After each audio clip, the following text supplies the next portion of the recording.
L'est du Congo et la région du Kivu, c'est une zone instable depuis un quart de siècle.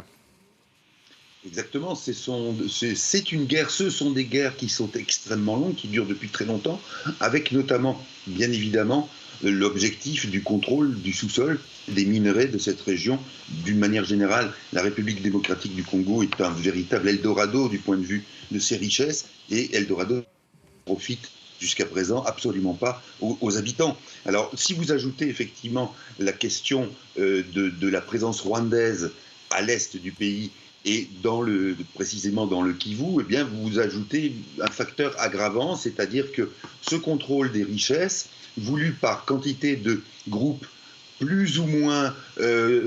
ethniques et plus ou moins bandits de grand chemin, bah, vous avez exactement la mayonnaise, pardonnez-moi le terme, qui fait que cette région du Kivu est extrêmement instable et que d'une manière générale, Kinshasa, qui est très loin à l'ouest, eh bien, n'a ni les moyens ni parfois le souhait ou l'envie de s'occuper de cette région parce que ça remettrait en cause aussi une forme de statu quo qui s'est instaurée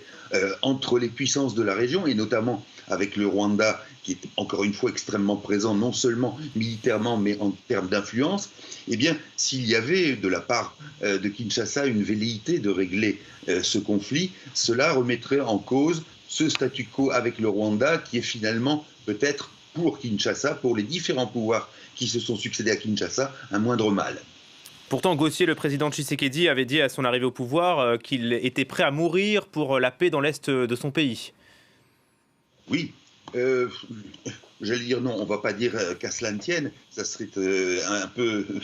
irrespectueux ou en tout cas non pertinent. Est-ce que effectivement, au-delà des déclarations, il y a une volonté du pouvoir de régler cette question? Il semble bien qu'effectivement, au départ du mandat de Félix Tshisekedi, il y ait eu de sa part à lui cette volonté-là. Sauf que il a été accaparé par d'autres choses et notamment cette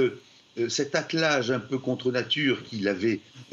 formé, qu'il forme toujours plus ou moins avec Joseph Kabila, l'ancien président, attelage contre nature puisqu'il s'agit d'une association, d'un appariement entre autres, pour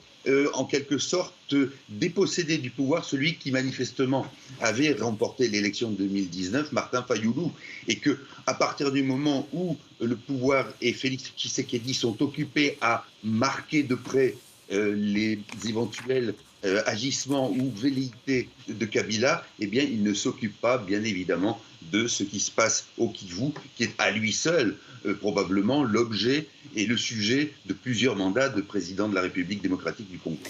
Merci beaucoup Gauthier Ribinski pour ces précisions. Voilà ce qu'on pouvait vous dire quelques heures après la mort de Lucas Attanasio dans le nord Kivu, dans l'est de la RDC.